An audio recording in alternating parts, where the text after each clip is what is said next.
a importância da nossa escola para Itapira. Que a gente percebe que mesmo antes de ser um prédio tombado pelo Condefat, ela já era tombada no coração de todos os itapirenses. A pedra fundamental ela foi lançada em 1897. E aqui toda essa área foi doado por um coronel da época para a igreja matriz. E aí, como a escola funcionava junto à atual Casa da Cultura, mas na época era cadeia.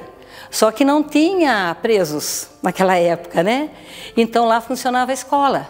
Começaram a fazer junto com os vereadores da época uma campanha para fazer a escola. Aí negociaram com a igreja, pagaram para a igreja em contos de réis, não me lembro agora realmente o valor, né? E aí foi comprada essa área e foi lançada a pedra fundamental e em 1900 foi inaugurada a escola. A partir de 1890 nós temos uma mobilização de fazendeiros, né, de pessoas de poder político e social naquela época, que doam dinheiro e doam terras para essa escola. Nessa época, o antigo cemitério da cidade havia sido deslocado para fora da cidade, portanto essa área fica ali desapropriada. E é ali que a escola é construída, a partir de 1895, 96, até a sua inauguração em 1900.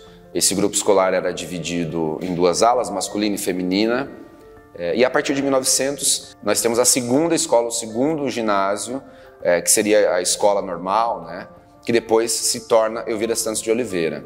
No final dos anos 30, já Getúlio Vargas estava no poder, e aí também uma mobilização na cidade para que se venha essa escola, essa segunda escola.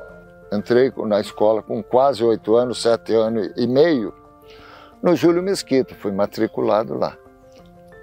A minha vida, o aprendizado que eu tive foi no Júlio Mesquita. Por quê? As professoras ensinavam, o aluno queria aprender, queria saber. Minha primeira professora, Maria do Carmo Chagas, mulher do seu Pedro Chagas.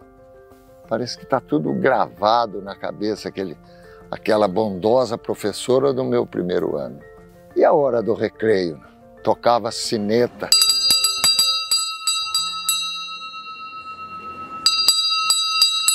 E as carteiras eram daquelas para sentar 2 pessoas juntas, né? Então, sentava sempre de 2 em 2 alunas, eram classes femininas, e era muito comum a gente pegar piolho. Quando eu pisei no portão do Júlio Mesquita, no grupo escolar do Júlio Mesquita, eu entrei no Templo do Saber. Para mim foi como se estivesse entrando no Templo do Saber e alçando o voo. Por quê? Eu estava subindo escadas. As escadas foram muito significativas na minha vida, as escadas do Júlio Mesquita. O que eu me lembro muito, gente, que eu sinto até assim o aroma, eram, vamos dizer assim, dos quitutes da família Donati. A família Donati, na hora do recreio, era o maneco, eu acredito que era um maneco, porque faz muito tempo, né, gente? Mas o maneco chegava com aquela cesta enorme e ali tinham as coisas feitas pela Dona Itália. E a gente saboreava quando a gente podia comprar, porque isso não era sempre, né? Era de vez em quando. Eu lembro que eu passei por todas as salas. A 5ª série era na primeira sala, ali na parte de baixo, não subia a escada. A 6ª série era ao lado, a 7ª ao lado e a 8ª série era ao lado quando saía pro recreio. Então, eu lembro que nós passamos por todas essas salas. Além das escadas, tinham árvores enormes. Gozado, no tempo da Dona Lia, enquanto era Dona Lia, a gente podia subir nas árvores. Eu vivia em cima daquelas árvores. Eu não lembro no início de ninguém me tirar dali. E eu acho que era flamboyant hoje, porque dava aquelas vagens e tinha os birizinhos, a sementinha. E a gente, meu Deus, pegava aquela semente e raspava no chão. e punha nos outros. O primeiro ano, por exemplo, tudo era novo, porque como criança só brincava lá no Cubatão, que tinha bastante espaço. Aprendi a nadar no rio da peixe, no rio lá que dava para pescar, dava para nadar, dava para fazer um monte de coisa naquela época, né? Eu subia aquele morro todo lá com muita vontade, porque eu queria aprender, queria estudar, aquela coisa de criança, né? Tive uma boa professora logo no início, isso para mim foi marcante também. Primeira professora minha, primeiro ano chamava Grupo Escolar, foi a dona Neuza Pérez Nogueira. E ela me deu um livro de presente. Eu nunca tinha... Bom, eu quase nem ganhava presente na época, não tinha muita condição de ganhar presente. Mas foi o primeiro presente que eu ganhei na minha vida, foi um livro.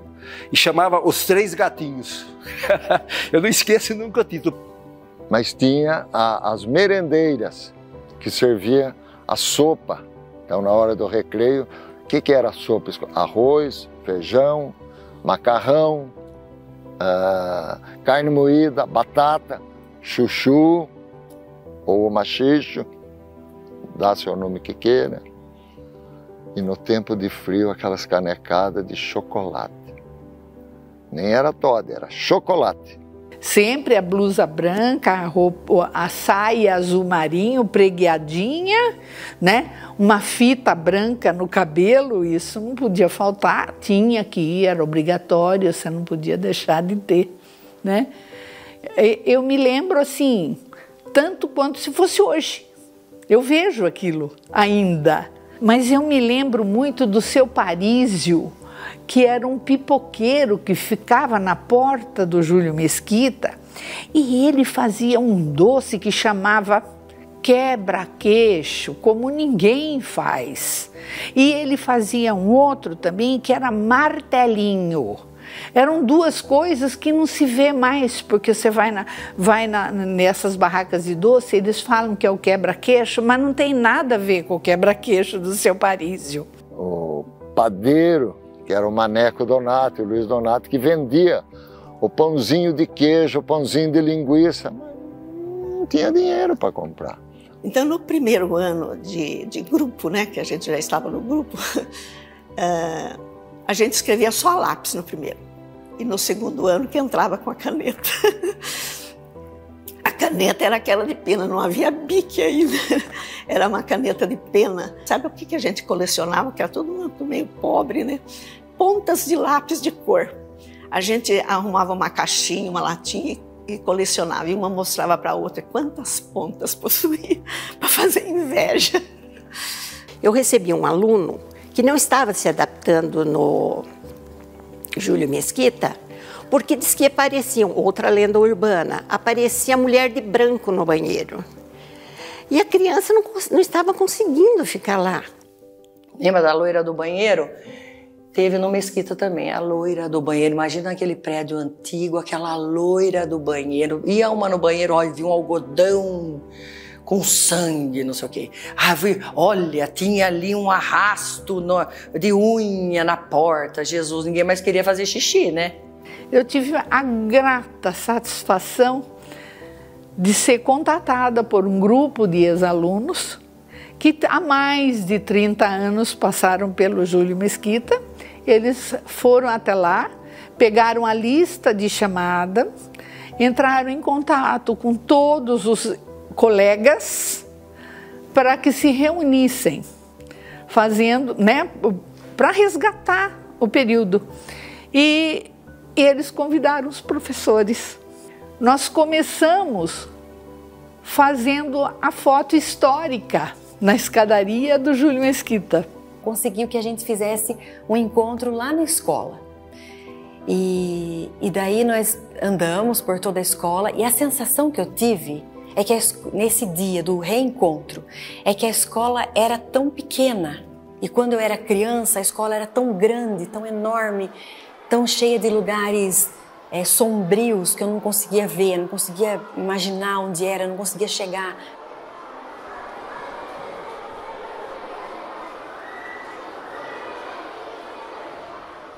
Está começando o colegial lá em Itapira e não tem professor de matemática.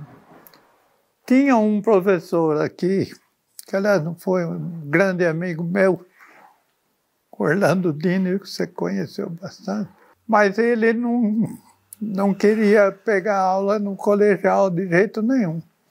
Ele achava que era meio puxado. Aí eu vim. Tinha um bar perto da praça, chamado Itapira Bar, que tinha restaurante, tinha lugar para acomodar, morar, inclusive morei lá bastante tempo, ou só ir posar. Voltei a lecionar no ESO, né? O Silas, por exemplo, foi professor, o William Sainz, né? Seu William, a dona Cida, como da educação física, a dona Ivete, né? Que era professora de música, depois foi para o português. A gente entrava na escola, tinha aquele corredor que parecia tão grande, que hoje já não é tão grande assim. Nas pontas tinha aquelas mesinhas com todas as inspetoras de aluno. Lembrei delas, da tia Maria Gaudi, da dona Benete, da dona Jandira, o seu Pedro Castro, o seu Luiz Leme. Depois tinha a salinha da dona Ana Lúcia, que todo mundo que fazia alguma coisinha mais ou menos tinha que parar lá, ela sempre impecável, com aquele cabelo maravilhoso, liso. E depois, futuramente, foi da dona Cidinha Moraes, essa sala.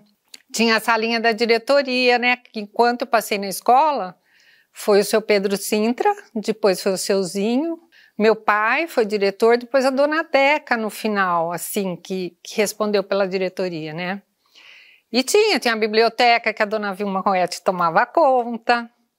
Depois tinha o laboratório de química, né? Que nós não pegamos o seu Quintino, que foi fantástico, né? Mas ficou na história da escola. E tinha o laboratório da dona Cites, né? Com o Bonifácio. Eu terminei o Júlio Mesquita. Fui pro ESO. O tal de Valério, que era o corneteiro que comandava, falaram para ela, não precise mais que o menino sabe tudo. E eu acabei tomando conta da percussão também, então eu passei a ser o comandante da coisa. As pessoas que são elementos da fanfarra, a fanfarra preenche um espaço na vida dessas pessoas. Porque quando chega na época da fanfarra, eles ficam desesperados, quer ensaiar, quer tocar, quer fazer tudo isso.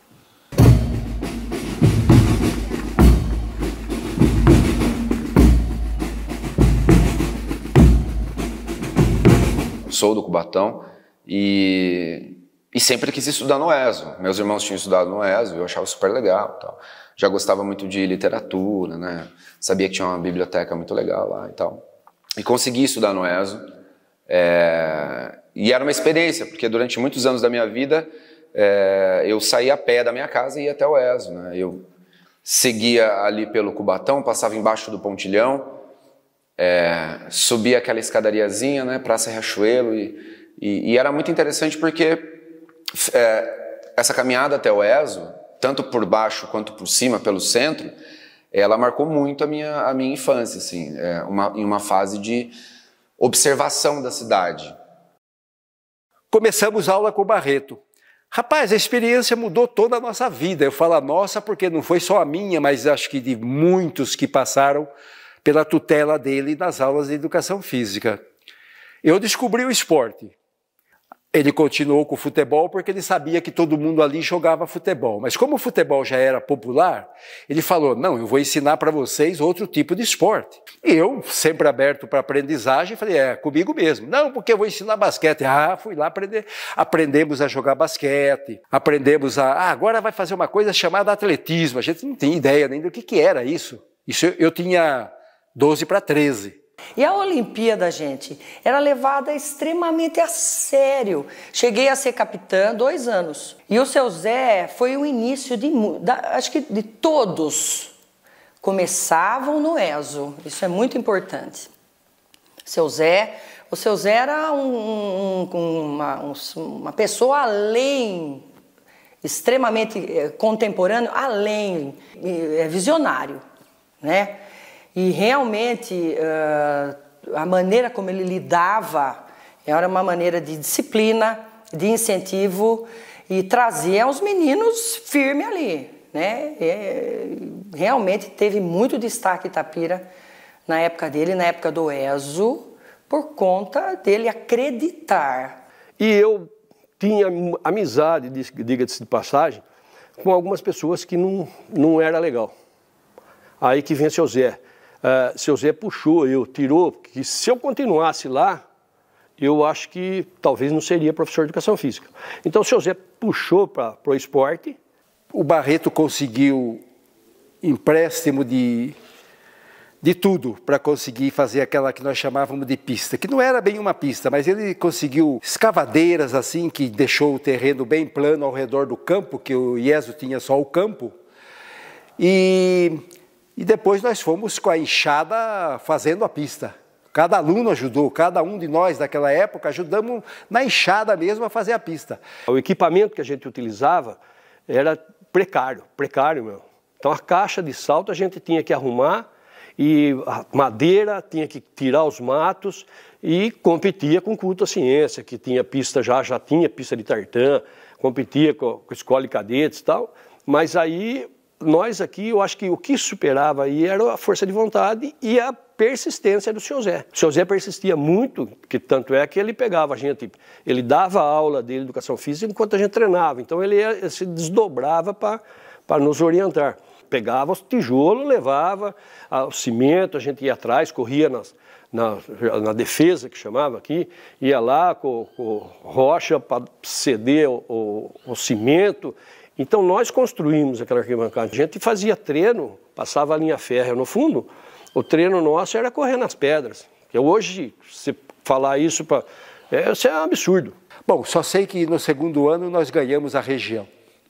Foi um feito maravilhoso, porque além do Culto à Ciência, que era grande, tinha também um de Pirassununga, que era muito grande, que também tinha bons atletas, coisa e tal. E foi um feito legal. Ganhamos aqui em Campinas e fomos classificados para ir disputar a final na capital. Para nós era ir para a capital, claro, naquela época a gente ia de trem. Aqui Itapira passava a Mogiana. Mas, gente, ganhamos a competição em São Paulo, fomos campeões estaduais de atletismo colegial. E esse destaque lá em São Paulo, quando nós fomos competir lá, eu me destaquei porque eu ganhei de um cara que tinha sido campeão paulista, e o Paulo Roberto Oliveira, o Paulinho, se destacou também. O Paulinho era velocista, corria 100, 200, 400. E o Pinheiros viu que a gente tinha um potencial, mas claro, moramos numa cidade que não tem nem pista. Quando a gente falou que treinava no campo de futebol, os caras falavam, vocês estão mentindo. Vocês correm desse jeito e treinam no campo de futebol? Ninguém acreditava. Eu falei, mas falou, se esses caras forem bem treinados, vão ser campeões. O professor Barreto é um marco na vida da gente, não só como professor, mas como homem, como pessoa. Ele formou muitos atletas, mas antes disso, ele formou muitos homens, muitos cidadãos. Muita gente passou pelas mãos dele e ele tinha aquela história de não poder falar errado ou falar palavrão, que ele anotava, tinha que pagar. E tinha gente que até reclamava e falava um palavrão, ele anotava mais um, então isso ia aumentando ainda mais. No final de cada campeonato de futebol, ele passava documentários da Europa, de times de futebol de lá, como era o treinamento, então a gente aprendia muita coisa. São duas pessoas que me contaram histórias interessantíssimas do professor Barreto. Um é o Renato Bortolossi, que ele estudava em Mojimirim, e aí, por sorte dele, a mãe mudou para Itapira. E lá ele não gostava da educação física porque o professor não era aquilo que ele esperava. Fazia arrastar para o chão e tal. E o professor Barreto, ele falou que a hora que o professor Barreto subiu no palco do anfiteatro do ESO, ele já se encantou pela pessoa, falou, é aqui que é o meu lugar. E ele virou o que ele virou. Certo? Um recordista brasileiro, sul-americano, quase foi para a Olimpíada, num trabalho que começou com o professor Barreto, não só como atleta, mas como gente.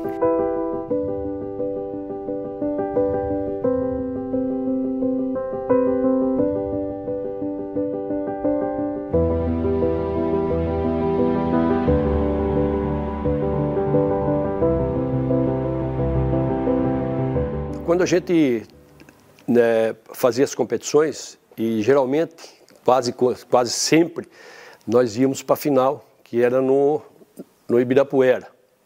E na época a gente carregava bastante coisa, sapato de prego, toalha, os massageadores lá, as benzinas que arrumava para a gente passar, para tirar dor. E levava, geralmente, naquela época, não tinha, né, nada, levava numa sacola, vamos dizer, na sacola de mercado, né? Aí o seu Zé Barreto teve a ideia de fazer essa mochilinha. Mochilinha e ela é estilizada. E nós tínhamos um uniforme muito bonito, que era um azul, uma coisa bonita. Quando a gente chegava na área de competição, eu acho que o impacto era tão grande, que a equipe era tão bonitinha, podia até não ser boa, né? Mas boa era porque a gente sempre estava sendo campeão. Então, quando chegou com essa mochilinha, o pessoal ficava louco.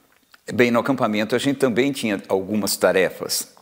Ele mostrava pra gente que tudo que a gente tinha em casa, muitos tinham até demais, ali não valia nada. Você tinha que aprender a construir a cabana, você tinha que cortar a lenha para fazer fogueira, cortar madeira, encontrar a madeira para fazer a cabana onde você ia dormir à noite, não tinha barraca. Tinha o almoço, tinha que fazer, tinha que lavar a louça, tinha que manter limpo. Então eram tarefas básicas de casa que a gente acabava aprendendo lá no acampamento. É o que eu digo, ele sempre pensava em tudo.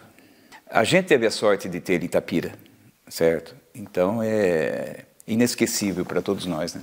E eu conheci aquela que foi a minha esposa, que era professora de educação física. Ela já tinha prestado concurso, era efetiva. Então, assim, e a escola remete muitas lembranças, porque meu pai e minha mãe foram professores lá a vida inteira. E eu, desde pequena mesmo, quando eu não era aluna, eu sempre assistia às Olimpíadas. Minha mãe sempre organizou muita coisa na escola, né? Olimpíada, desfiles, quadrilhas, campeonatos colegiais. Naquela época, minha mãe chegava a levar 2 ônibus cheios de alunos, só ela para tomar conta, para Campinas, para competir, e nunca teve um problema, todo mundo obedecia. Eu tenho muitas lembranças boas, sabe? Minha mãe sempre dando aula lá no pátio, as meninas todas do shortinho vermelho, com a blusinha branca, sainha pregadinha, impecáveis, de meinha branca e tênis, porque era todo mundo igual, não tinha essa competição de hoje, né? Ela foi uma educadora meio à frente da época dela também, né? Porque ela se importava com um monte de coisa. Ela era muito amiga dos alunos, se importava com a postura dos alunos, não só de jogar bola. O hobby meu justamente, são 2 coisas. Eu faço papercraft, montar os carrinhos de Fórmula 1 de papel e mexer com marcenaria. Comecei fazendo uma casinha de boneca para minha neta e aí embalou. Aí você vai pegando as ideias, aí vai comprando equipamento, isso, aquilo, outro. E isso daí eu devo muito também para o seu Zé Quarqué, seu Zé Silveira. Ele nos ensinava. Eu voltava todos os dias para a escola à tarde, porque era um point, né? Era um ponto de encontro. O pessoal voltava, mesmo que um treinando, o outro jogando, 2 paquerando, o outro fazendo turminha, sentava na escadinha, sentava no degrauzão lá que descia. Então ficava muito... A nossa vida era ali. Claro que hoje tudo mudou na cidade. É uma cidade completamente diferente do que a gente viveu na nossa juventude, principalmente. Ali em frente ao ESO, a Praça Mojimirim, era uma praça que todo mundo ficava antes de ir para a aula e depois. Era uma extensão da escola. Ali tinha o bar da Dona Cida Sabadini, mãe da Valéria, da Valeriana, tinha a papelaria do seu Toninho. Então, a gente tinha ali tudo que a gente precisava, sem contar a cantina lá dentro. Porque foi uma pessoa que desenhou, não sei, e a gente usa ela até hoje. Nós temos na flâmula da fanfarra até hoje a mesma abelhinha. Ela ainda é o símbolo da fanfarra. E ela era o símbolo do agasalho de competição, né? Tinha um agasalho azul turquesa com a gola branca assim transpassada, com a manga branca, que o pessoal ia competir fora, tinha essa abelhinha. O professor Barreto fez a primeira Olimpíada de ex-alunos do ESO e veio conversar comigo se havia possibilidade de eu montar uma fanfarra para fazer a abertura da primeira Olimpíada. Eu arrebanhei o pessoal E esse pessoal acabou tocando. Aquilo abafou a banca na época, porque eu deixei de fazer dela uma fanfarra. Eu arrumei algumas pessoas que tinham noção de música e que tocavam instrumento de sopro, e nós acabamos fazendo quase que uma banda marcial, não uma fanfarra. E nós fizemos essa abertura. E essa fanfarra de ex-alunos, até hoje ela existe. Ela foi fundada praticamente, acho que em 2005. 2005. Até hoje eu desfilo com ela no aniversário da cidade. Espero ficar mais uns 20 anos aí. Vamos ver. Eu faço parte da fanfarra dos ex-alunos desde que ela se formou, já faz mais de 15 anos. Até agora. E não tem como a gente não se emocionar e não lembrar, cada vez que tem o desfile, de lembrar tudo que a gente passou, de tudo que teve aqui.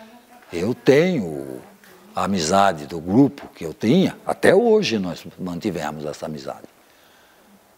O meu colega, o meu respeitado colega Dr. João Carlos, ele vai todo final de semana em casa. Os professores, outros advogados, médico, tudo da minha época, da década dos anos 50. Dentista. Por quê? Porque ensinava e o aluno queria aprender. De 1977 até hoje, todos os prefeitos foram alunos. Quanto à minha profissão, né, ao meu trabalho, é muito gratificante. Além de eu amar o que eu faço, a gente vê o resultado, né, na aprendizagem das crianças, no emocional. Ainda existe todo esse vínculo da minha infância, né? Então é muito importante mesmo o meu trabalho. Eu sempre digo que uma cidade sem memória é uma cidade sem história. Por isso que a gente tem que sempre preservar as memórias para que a história da nossa cidade não apague. A escola bem feita é de suma importância na vida de qualquer cidadão. Por isso que o esforço de qualquer político, de qualquer professor, de qualquer pessoa que faça opinião, que tenha opinião pública, é insistir para que as pessoas estudem. Mas foi muito interessante, viu, essa época da vida da gente. Traz muita saudade mesmo, né? Eu me sinto totalmente realizado. Eu acho que aquilo que eu coloquei na minha vida, eu realizei.